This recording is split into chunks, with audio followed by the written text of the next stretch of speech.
Start admitting our attendees.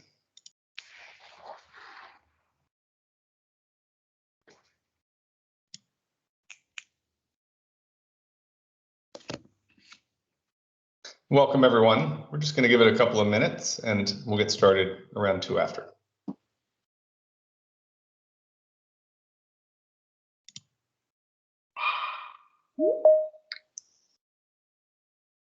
There's my dog on cue in the background with the bark.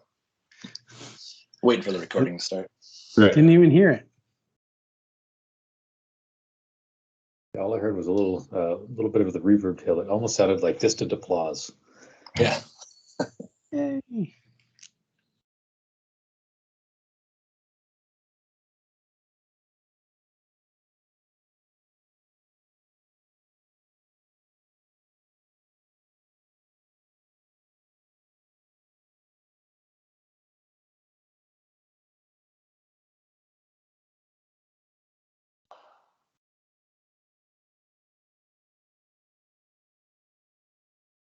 We will just give it maybe 2 more minutes and we'll get started.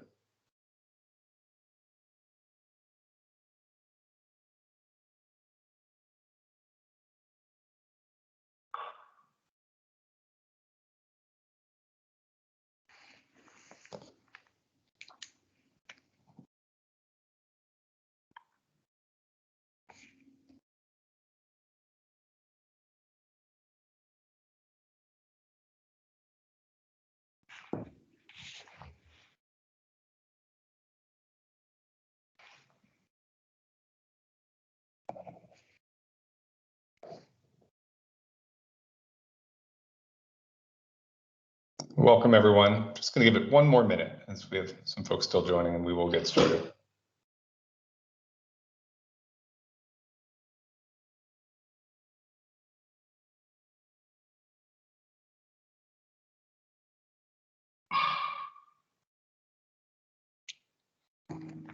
That one I heard. That one was nice.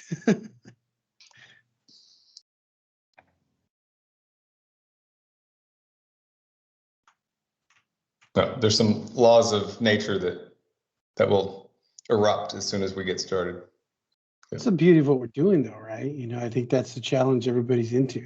How do you have a good meeting when you got dogs? And for me, it's a Friday afternoon trash day with my dogs. They love it. I agree.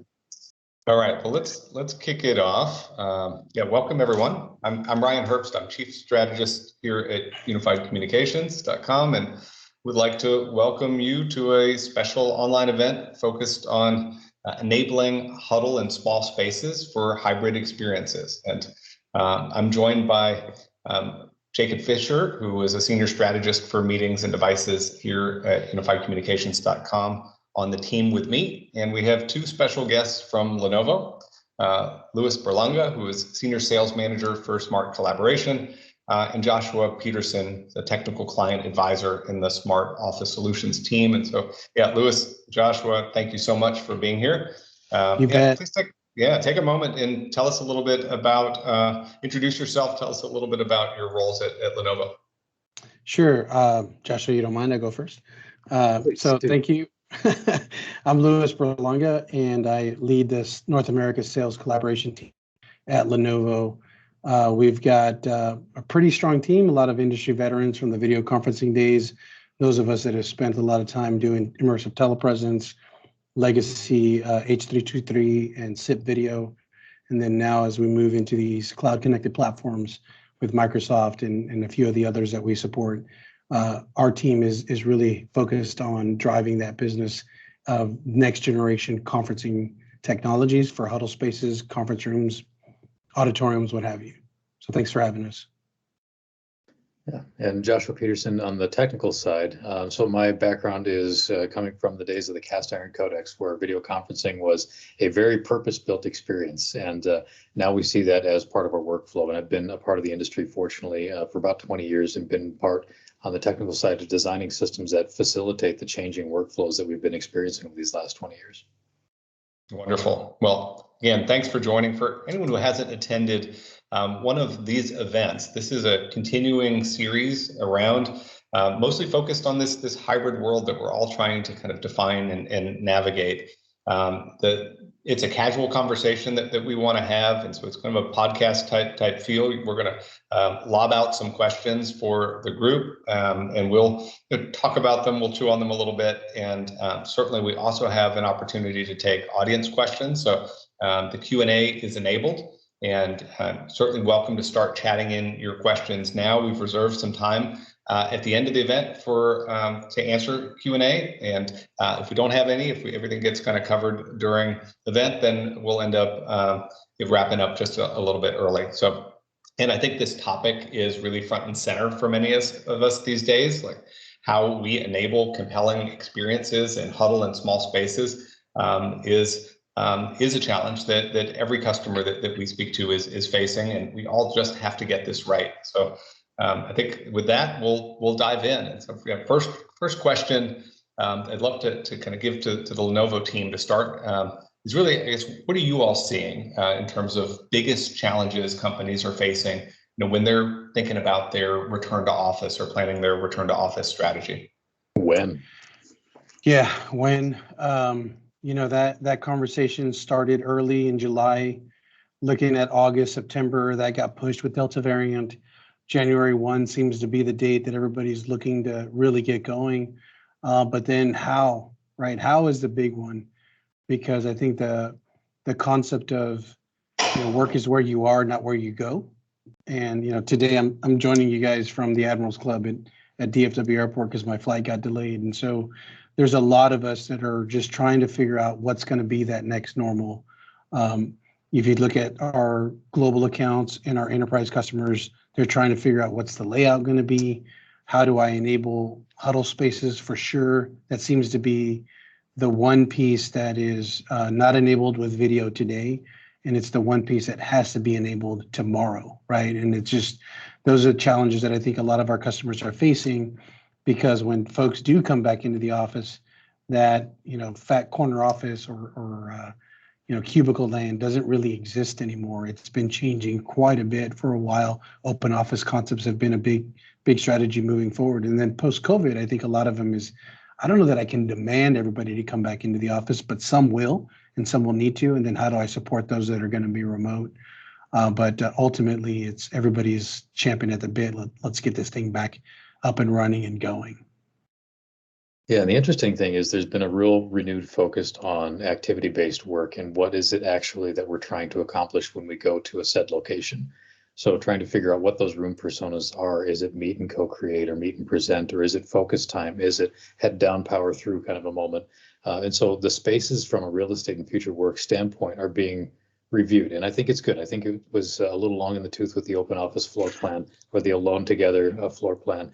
I'm really glad to see that real estate being reevaluated. Yeah, from our vantage point and what we see daily, and I couldn't agree more with both of your assessments.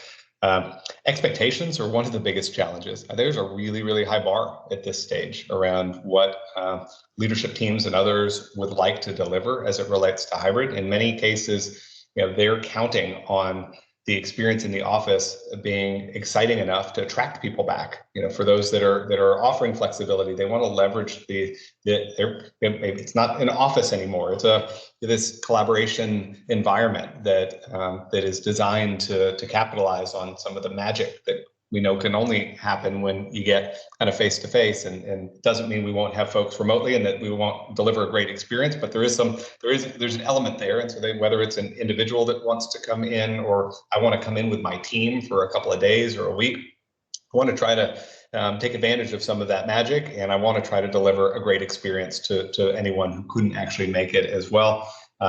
And then certainly for those that have kind of different view of hybrid, if they're going to take a more kind of fixed approach, where you're either in a couple of days a week, you get a little more of a fixed schedule. I think the last thing those folks want to hear is that, man, it's much harder in the office than it is at, I've got a much better story. I can join meetings easy, and I can see and hear people more clearly. And so there's a certain amount of pushback and I think fear that some of the customers that are taking a more rigid approach have around their collaboration environment, because I think exactly to your point, some of the spaces that are probably least prepared to for the expectations of folks who have been sitting at home simply joining meetings and looking everybody at their own box are these small spaces where I was walking in, I was dialing 10 digits and connecting an HDMI cable and launching things kind of separately, and so they were experiences that are going to feel much more primitive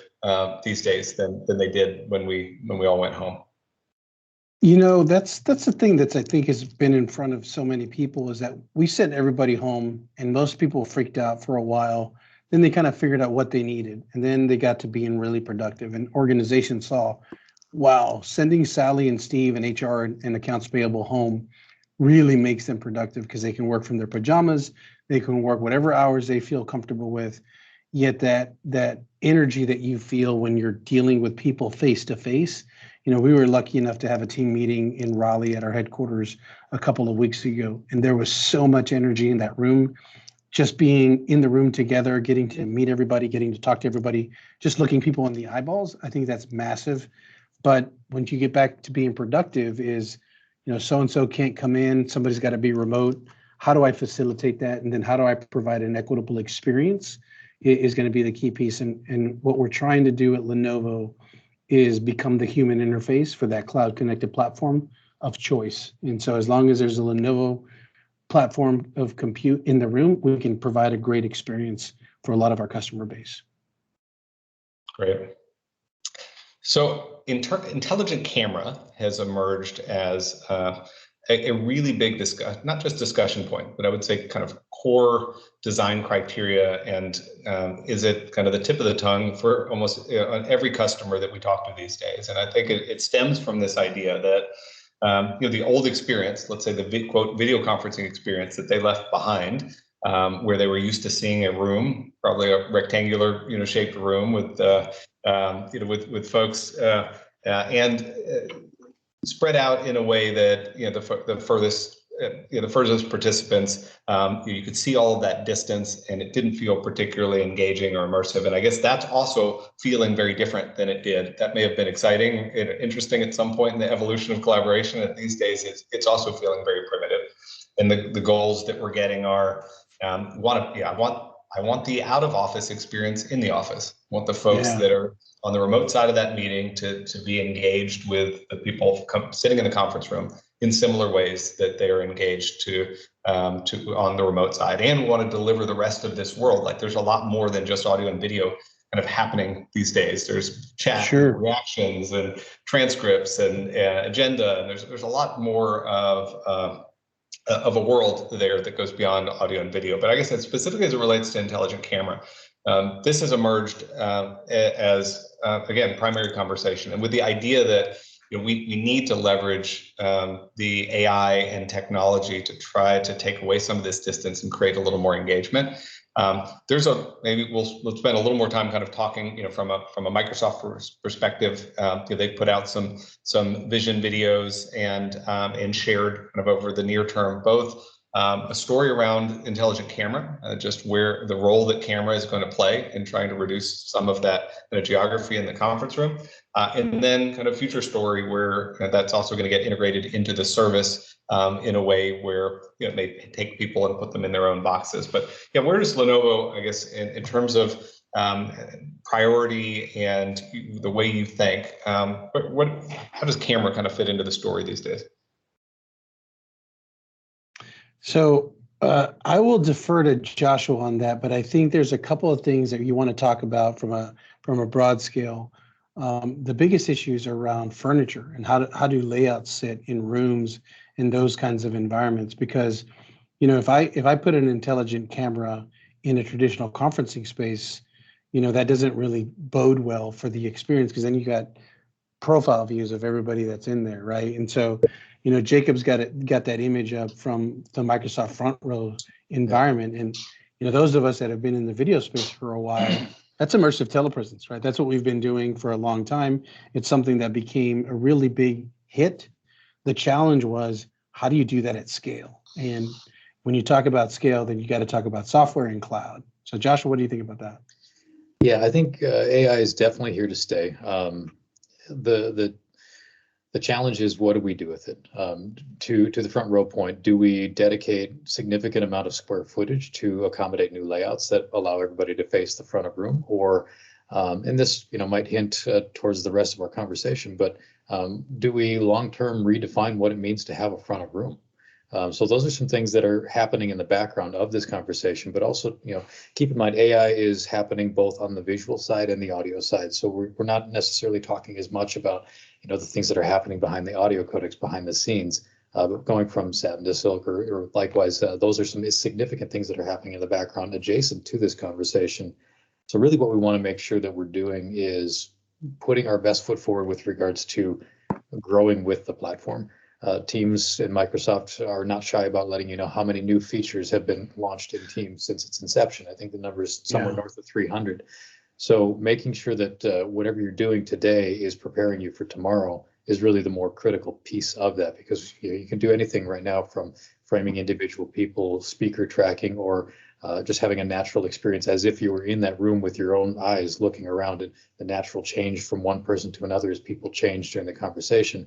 We're really trying to make it as transparent as possible. The technology should disappear if we're doing our jobs properly. Yeah, you bring up a good point. Go ahead. 1,000%. No, I was just kind of 1,000% right. At the end of the day, my team will know that my two favorite people that I care about are Sally in HR and Steve in accounts payable. People that have absolutely no desire to know how any of this works, why it works, what's going on in the background, right? They want to walk into a room, hit a button, and have their conversation and get about their day of doing their jobs. And so when you get to ubiquitous video, you get to the place where you have the ability to deliver at scale these video experiences, and they come with cloud capabilities. The thing that Lenovo really drives is, how do we provide software solutions to integrate with our hardware packages and deliver a robust, equitable experience across the board? And those are the real challenges, because how I see things and how you see things could be totally different, again, but what we want to do is collaborate in our own perfect way. And you introduce generational gaps, right? You've got knowledge workers that are different generations and they want to work in different ways. The modality of how I want to connect is different. All those things are have to be cared for, and it really starts with software and hardware capabilities and cloud connected platforms.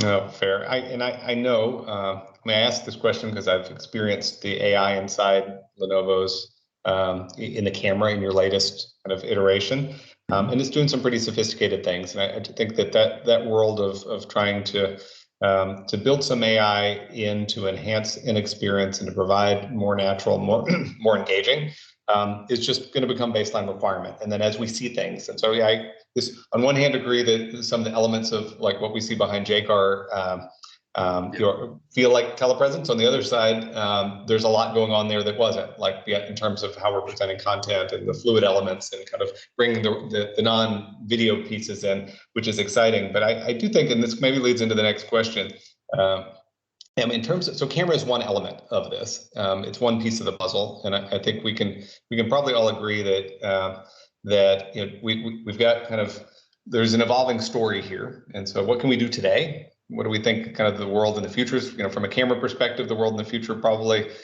gets a little different. Maybe multiple cameras, multiple kind of vantage points. We know that we're just dealing with physics a lot often in terms of, and so in terms of things that we can do today to create compelling experiences. So intelligent camera is certainly one of those items that can help us create a more engaging experience for those sitting outside of the room, looking at people in the room. But the other, and I think you guys kind of touched on this, is there's some physics here at play, and room orientation, and at this. So there's a lot that we can do often by just shifting to use, let's say, the long wall versus the traditional far wall in the front of the room. Furniture can make a real big difference, where we're not just sitting and kind of blocking each other, whether it's things like what you see in it with Jake, where you got folks kind of spread out, kind of really optimized for engagement on the other side. There's things like the guitar pick shaped tables, and there's some things that can be done even in an imperfect environment where we're not able to. We don't have a huge facilities budget to go recreate all these rooms to try to make it better, and then over time. I think that it looks that where the technology is going, it may actually come back and help us come into some of these more challenging and larger environments as we get into 22, and be able to address them from multi-camera and some of these other things. But I think today, and certainly as it relates to Huddle and small spaces, I think we know that we can. These are opportunities for us to really deliver that at a very high level today. So I think those challenges that exist in large room are not as pronounced in small and Huddle. That's a lot that we can do, and it may be that one of the reasons. I mean, there's reasons that people are focused on Huddle, just because, man, and we'll maybe talk about some of what those reasons are. But it's also an area that is going to be easier to wow, create, and meet expectation than in some of the larger environments, at least today. Yeah, I think if you look at the concept of low-hanging fruit around Huddle spaces, it's easier because the space is smaller, the furniture is easily movable, and then you can cookie cutter recreate it, right, as you move along, and it's something that you can roll out at scale. And then your users will tell you what they want, what they don't want. It's kind of that old concept of shadow IT. If IT doesn't provide me what I need, I'm just going to go get it on my own. The Huddle space is the place where, especially after a pandemic, right? If I'm going to be back in the office, and either I'm going to be wearing a mask or I'm going to be in a place where I can be by myself or one or two people that I'm comfortable with and having my conversations and doing the things that I need to do. We had a meeting the other day, last week, with a really large enterprise customer, and they were showing us images of their next generation conference room as they're waiting to bring people back. So they're really focusing on reimagining, resetups all across the board. And their conference rooms are those traditional 8, 10, 12 conference room tables, and they're going to bust those out, and it's going to look a lot like what Jacob has behind him. But I mentioned, I said, first of all, kudos for you guys to reimagine that space and rebuild it in the way that makes more sense for what you're trying to do. And he was a CIO, and he said, I got so much grief for this conversation. It was just, I didn't understand why nobody could see that. And I think that's the thing, is we're disrupting not only cloud platforms, we're disrupting technology, we're disrupting real estate. But when you're disrupting facilities and day-to-day operations of things that have always been, that's why we've done things, we've always done this, we always do them. Those guys kind of really hate change. And when you're introducing disruption all the time, it becomes a real challenge for acceptance. And so when you see it, I think you need to celebrate it and champion it, but then also take advantage of it. And when you start seeing the benefits that it brings to the users, that's when it really matters, is that, hey, I know I have to go into the office this week. I'll be safe, I'll be flexible, but I'll still be productive. And I get to talk to Joshua or I get to talk to Jacob all day long and do the things that I need to do to get my job done. Yeah. Agree. Yeah, there's some interesting things happening. That cost per square foot feature that Lewis kind of alluded to with the real estate conversation and the reticence to change in a lot of cases. There's a lot of things that had been very well defined from a construction industry standpoint in terms of how to estimate projects, how much to allocate for this or that. And that has all been shaken up. And so that snow globe hasn't quite settled yet. And we're seeing a lot of interesting conversations because of that. But it's also, again, I think this is, to call a silver lining out for the pandemic, it's getting us to reevaluate what it means to connect with others. And the other thing that I'll mention is, and it's not even technology related at all, it has everything to do with the fact that we can have this parade of faces in front of us all day long, 24/7 if we want, and if we so choose. But it's hard to develop a connection that makes it possible to actually get to that next level of empathy and caring. And with 5 generations in the workforce, that's incredibly important, especially with how many jobs have changed, have migrated, have been made irrelevant, and the musical chairs numbers that have happened in this pandemic. So we have a lot of onboarding from afar folks that maybe have never seen their coworkers in person. And to Lewis's point earlier, it was so much easier for me to develop that next level of empathy for what my colleagues were attempting to get done, and it made it so much easier for me to align with them on what they needed to get that done, simply having had the chance to laugh and crack a joke with each other in person. So making sure that spaces are capable of supporting that interaction is really paramount. The huddle space is the place where usually it's one or two people in the room, maybe 4 or 5, that need to get something done, but they're in that room to connect to somebody else that's somewhere else. And so geography and distance are always in play. The team that we have at Lenovo in North America, for about 90 days, I spent my time hiring a team that was all over the geography. And I had not met some of them that I knew from the past, but just getting together and feeling that energy was a big, big plus. It was a big shot in the arm. And I know that as we move back into return to the office concepts, that return is going to be a big deal for a lot of people to. I think we might be getting a little bit of the Admirals Club being pretty busy today from what I understand. But yeah, I think we got it, Lewis. We lost you just for a moment at the end. So yeah, it's interesting. Maybe we talk a little bit around. We are seeing this trend for a lot of customers where they are taking some of their larger spaces and they're slicing them up to create more of these small environments. And so I think the why behind that is kind of interesting. On one of the examples that we hear is that, yeah, they're not planning to have the same needs from a capacity side. They're expecting to have a lot more need for, I need to pop in and do a quick one-on-one in private, or I need to go connect with a remote team.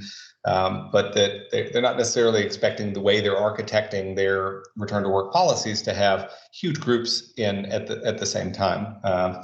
And that the environments that are completely kind of not prepared to support this are those smaller spaces, and maybe they never even built those originally. But yeah, I guess what are you seeing from a either slice it up large environment into some smaller huddle or small spaces, or creating some of these kind of more open, flexible spaces that aren't even necessarily a traditional kind of conference room per se?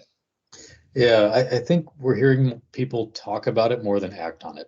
Because we're talking about, actually moving physical walls. We see a lot of new construction having this conversation and redefining what the space types are. In certain cases where it makes sense to split a large room up and create 2 focus rooms out of it or 2 huddle spaces out of it, we're seeing that. But generally speaking, most of our customers are saying that we're going to try to use the real estate as is for now, until we can really see where this all lands, and where, again, like I mentioned with the snow globe, where that dust settles. We really want to make smart decisions going forward, because we're going to make those decisions for the next 3 to 5 years, depending on how leases are structured. So in certain cases where you can see an easy wall put up, we're seeing that. But generally speaking, we're seeing those spaces being redefined to the point where, Lewis was talking about the change in organizational view, that CIO conversation that he had. We're seeing that more. That makes sense.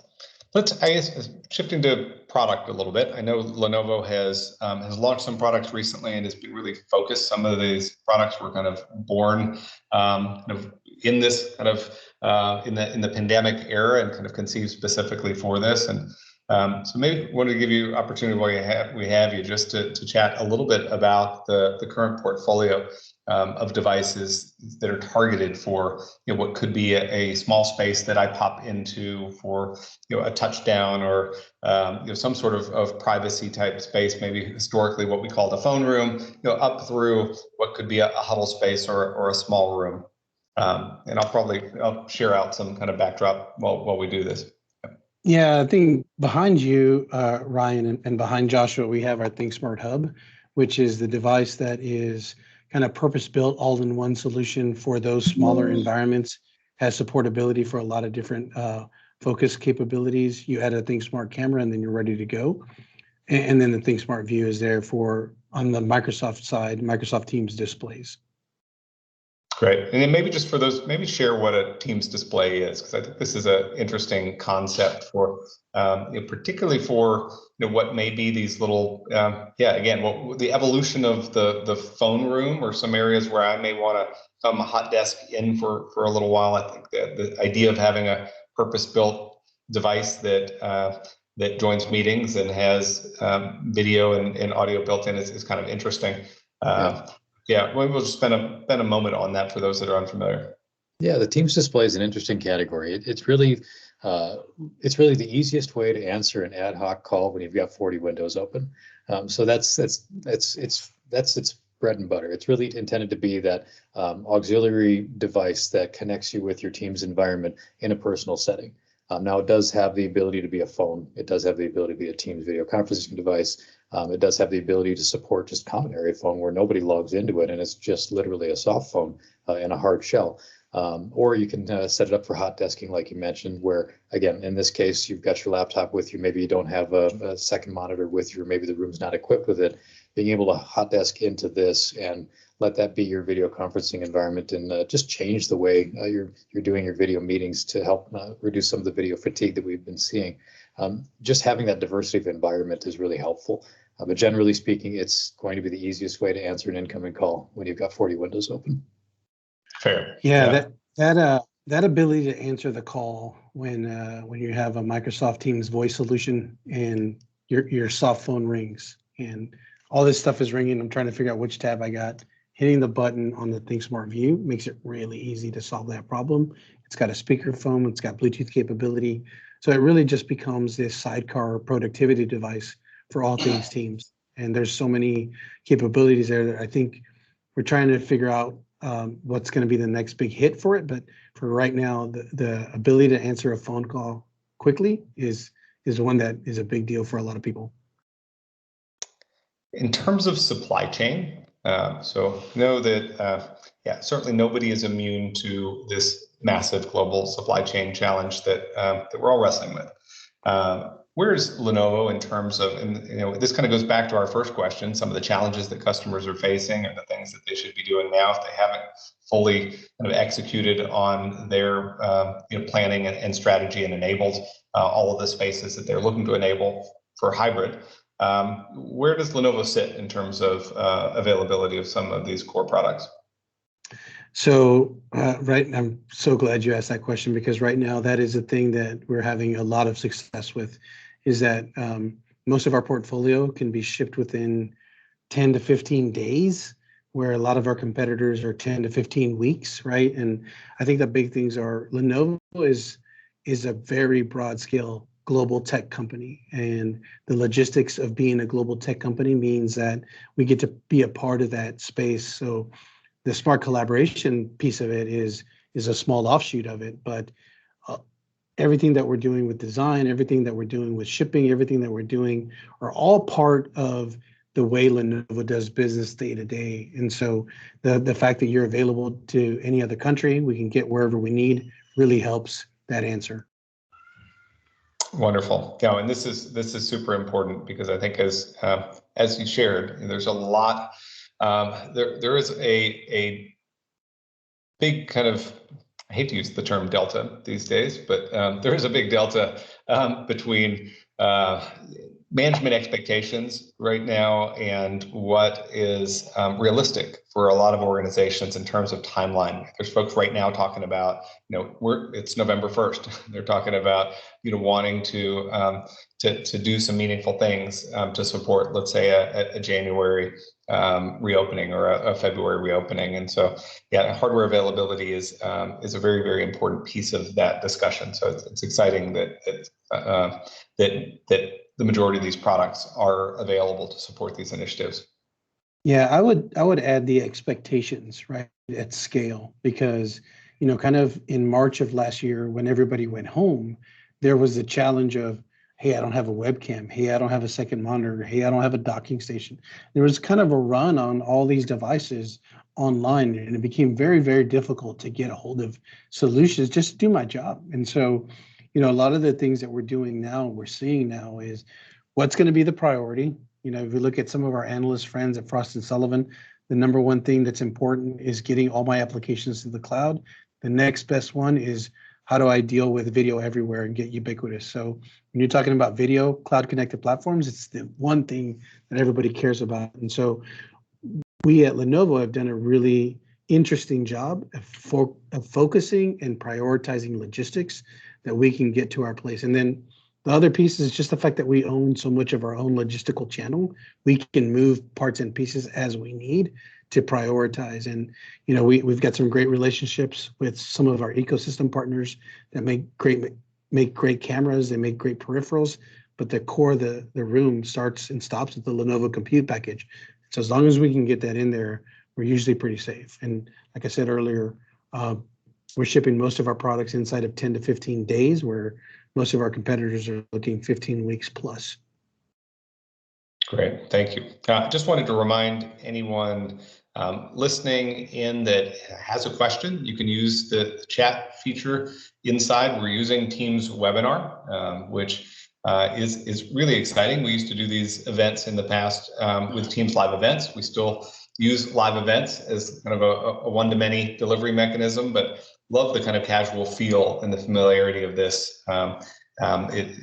within Teams webinar. So yeah, certainly feel free to chat in if you have a question.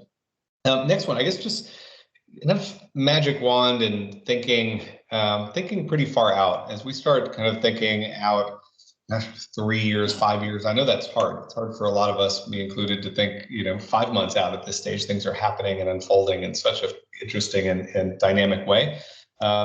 What do we see as some of the biggest kind of changes coming our way, and what should we be thinking about if I'm sitting in that CIO chair having to make some decisions now that I'm going to need to live with for, let's say, at least 3 years? What do we see as some of the challenges? And yeah, I think that I'd love to hear from each of you on this.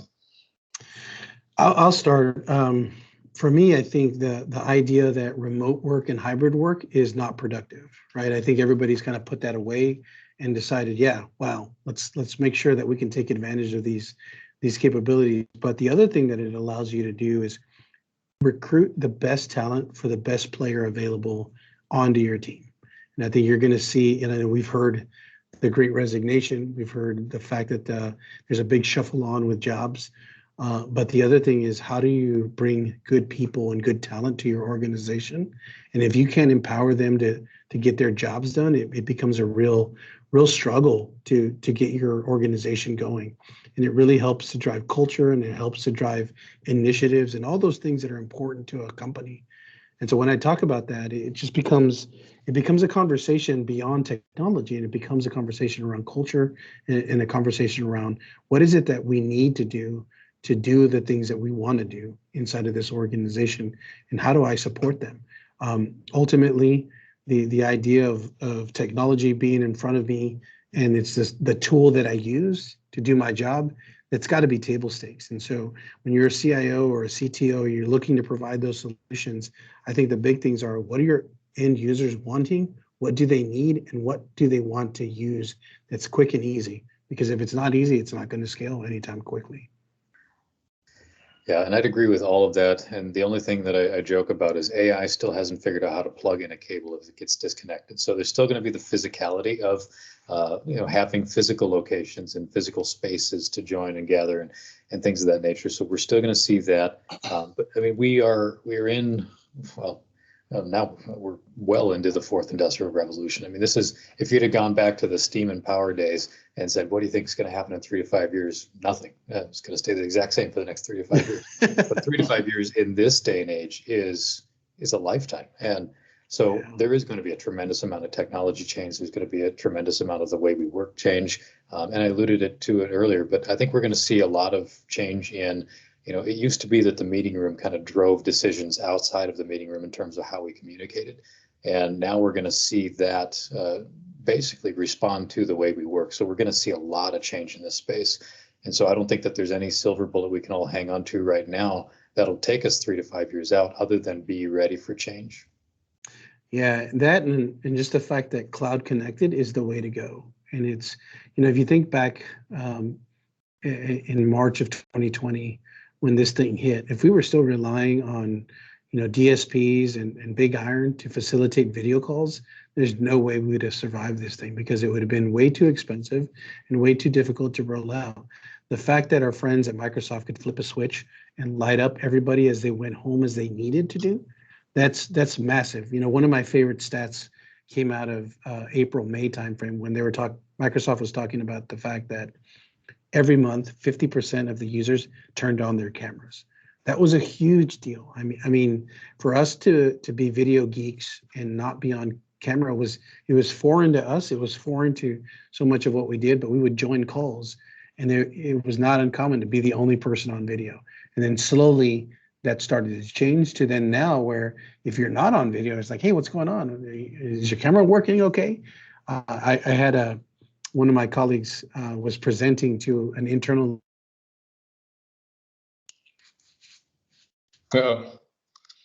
Wait for it. I'm pretty sure this is a great Are story. you okay? It's a great story. We lost you for a second, Louis, but I think we got it. Jake, what's your take? Yeah, hard to predict, that many years out just based on the amount of change that we've seen in the last 2 years. But yeah, I think like the meeting space design is going to change a lot. We talked about that, splitting up the large rooms. What I'm seeing with customers though is, designing new spaces and renovating floor plans, going to more open environment. Seeing that a lot in the meeting spaces too. So collaboration spaces, huddle spaces, a lot of these small focus rooms, that sort of thing. I see. Collab friendly is the key, I think. Yeah, so making sure that everyone's. If there's any advice here that we can impart, picking the right horses at this stage is super, super important, and making sure. So I think while AI and intelligent camera and the services, for example, what Teams is going to be doing with something like Front Row, and then increasingly beyond kind of the first iteration, the type of intelligent ability to go kind of pull everyone out of a shared space or pull some people out of a shared space and put them in their own box.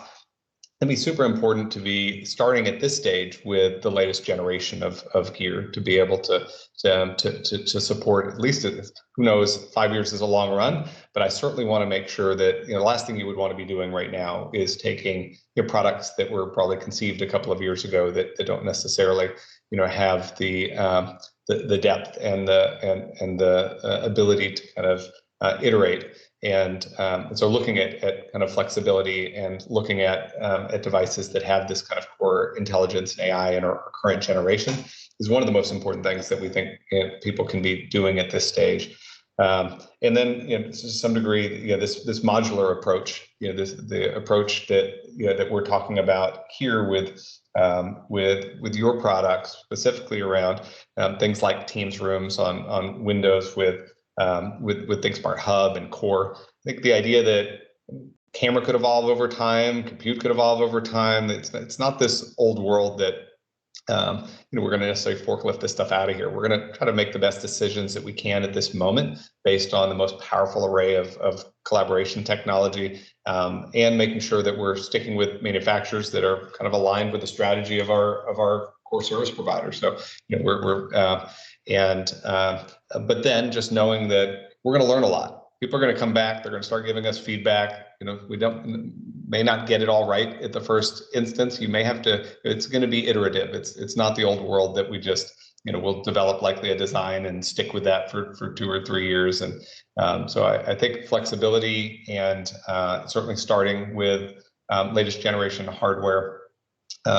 And focusing on partners and services like Teams that we believe are going to be able to kind of connect and iterate and evolve over time. And certainly with Teams, we've seen just amazing amounts of development and changes in a short period of time. Almost mind-boggling, hard for those of us that get paid to keep up with and not to mention our customers having to keep up with it. But we expect big shifts. Folks are going to come in. They're going to try this stuff. It's a lot of it will fit, but it's about fitting their culture, and all of their cultures are different, and it's not one size fits all. That's the piece. Is the scale is going to be a lot bigger than anybody ever expected. And then the modularity is going to be the flexible piece that's going to be needed. You know, when we launched ThinkSmart Core a couple of months ago, that has been a big blessing for us, because if it's a big room, then I can partner with some of our ecosystem partners. If it's a small room, and I can deploy a ThinkSmart Cam and be off and running with our bar and our microphone packages, all those are there. The key piece, though, is you hit it right, Ryan, is that the idea of rip and replace, that can't be how we start and stop this thing. It's got to be scalable. It's got to be dynamic enough to be able to push into 3, 5, 6 years. And I think what we have now in our platform and our compute packages is we're just starting. Great. Yeah, last thing I'll pose on that is so much along the lines of, work is not a place you go, it's what you do.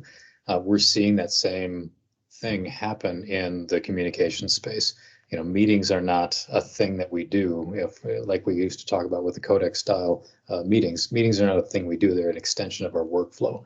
And I'll be honest, I started off in the pandemic hearing nothing but other manufacturers and other video platforms being touted at the top of the heap. And slowly but surely, workflow won.